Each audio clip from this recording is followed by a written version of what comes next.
Guys, today is April 9, Thursday, holiday. Nandito tayo sa MIA sa World Trade Center. Gusto kong tingnan kung ano ba yung kaganapan dito kasi ang daming tao. May mga nakadisplay na sasakyan dito sa labas. Pero bago ka makapasok, kailangan mong bumili ng ticket. Pero yung ticket wala dun sa loob ng venue, nandito sa labas. Dito sa may tent sa labas ka bibili ng ticket para makapasok ka. So yan, nakabili na ako ng ticket. Ang cost ng ticket is 200 pesos. Ang daming tao sa loob kaya mahirap kumuha ng video.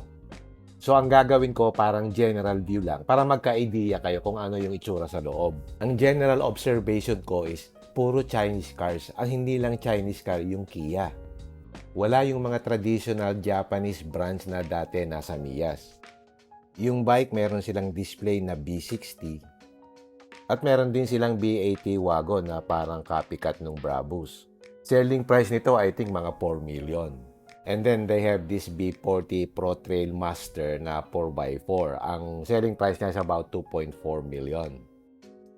Andito rin si Photon. Naka-display yung kanilang Photon Tunland na pickup, yung kanilang CS2 na van, at saka yung kanilang Photon EV.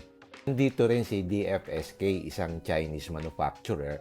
Hindi ako masyadong familiar sa brand na ito. Meron sila naka-display dito na E5 plug-in hybrid. May nakita din akong Series 5 na EV. SRP niya is about 3.4 million. And then meron din ditong Ito M7 na plug-in hybrid na SUV. I just don't know kung magkano ang pricing nito, pero parang may nakita akong dealership nito sa BGC. Interior-wise, ganito ang typical interior niya. Meron din ditong Best Tune Pony. Ito yung cute na maliit na EV. 4-seater siya. Suitable siya sa mga short city drives. Selling price niya is about 588,000 pesos. So, pricing-wise, para siyang VF3 VinFast. And then, nandito ang Kia Motors. Siya lang yung non-Chinese brand na sumali dito. Meron silang display dito ng Kia Sonet, mga 800,000 pesos. Of course, nandyan din yung kanilang very popular na Kia Carnival. Dito sa Pilipinas, available yan sa diesel engine o kaya yung hybrid. And then, meron din sila ditong Kia Sorento na hybrid na din. And then, meron dito silang malaking electric vehicle, yung Kia EV9.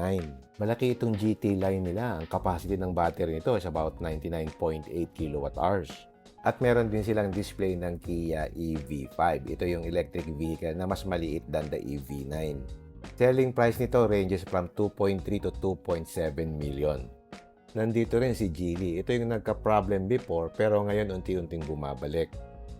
Meron sila nung EX5 na pure electric, meron ding plug-in hybrid. Ito, isa sa may pinakamagandang quality in my opinion. Yung basic model nito is about 1.3 million. Plug-in hybrid na siya. At ang bagong labas ng Geely is itong EX2 na subcompact hatchback na purely electric. I think ito yung panlaban ni Geely dun sa BYD Dolphin at saka dun sa BYD Seagull.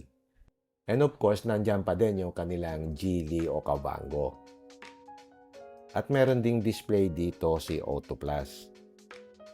Kilala si Auto Plus sa performance tuning, engine diagnostics, and other services. May display siya dito ng LC250, GR Yaris, Supra, at saka mga BMW.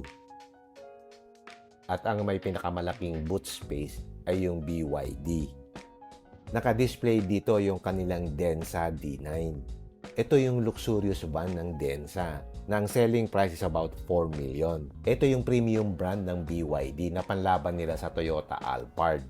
BYD naka-display yung BYD Shark 6, yung kanilang popular na hybrid pickup, at nandito rin yung kanilang bagong van, yung BYD E-Max 9. At yung popular na BYD Sea Lion 6. Andito rin yung BYD Tang at saka yung BYD Sea Lion 5. Andito rin yung kanilang BYD Seal 5 DMI.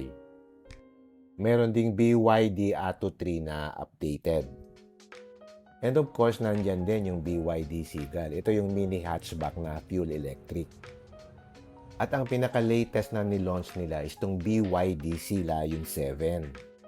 I think ito yung panlaban nila sa Tesla Model Y. And selling price siguro will range from 2.3 to 2.6 million.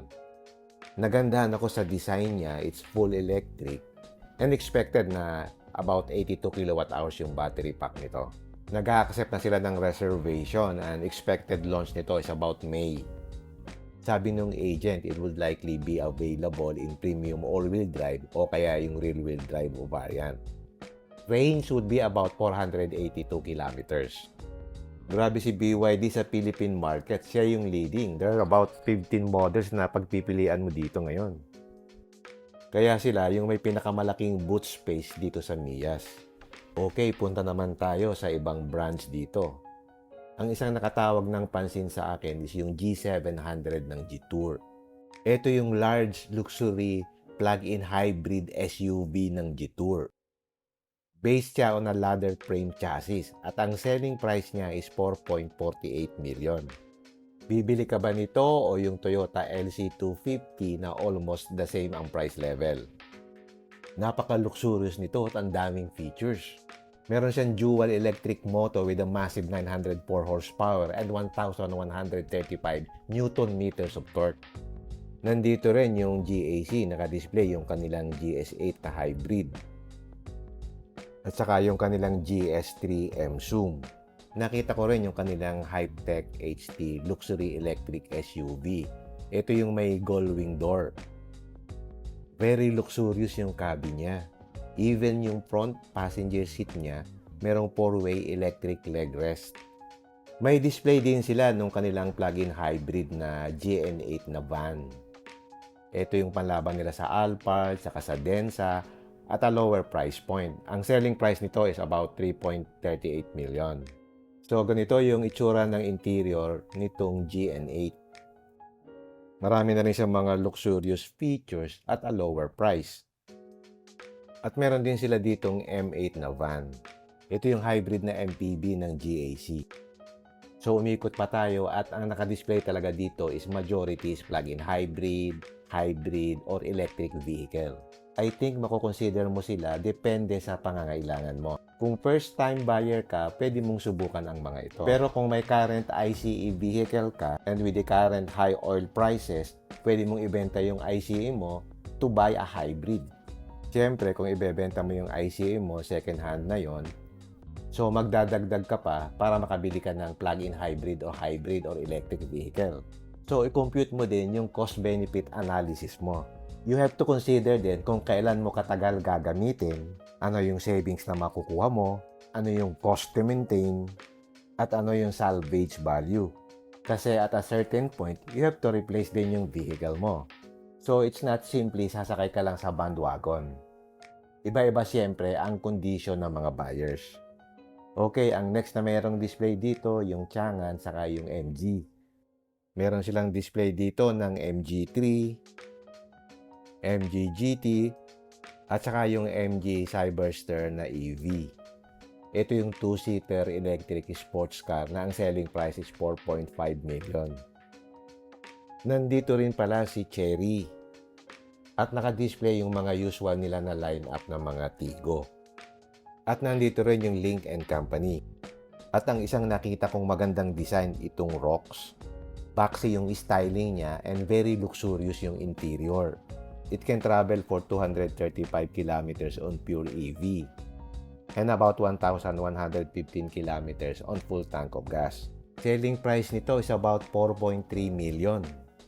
And then may nakita rin ako dito na 2112. It's BAW 2112. Ito yung rugged na 4x4 SUV from China.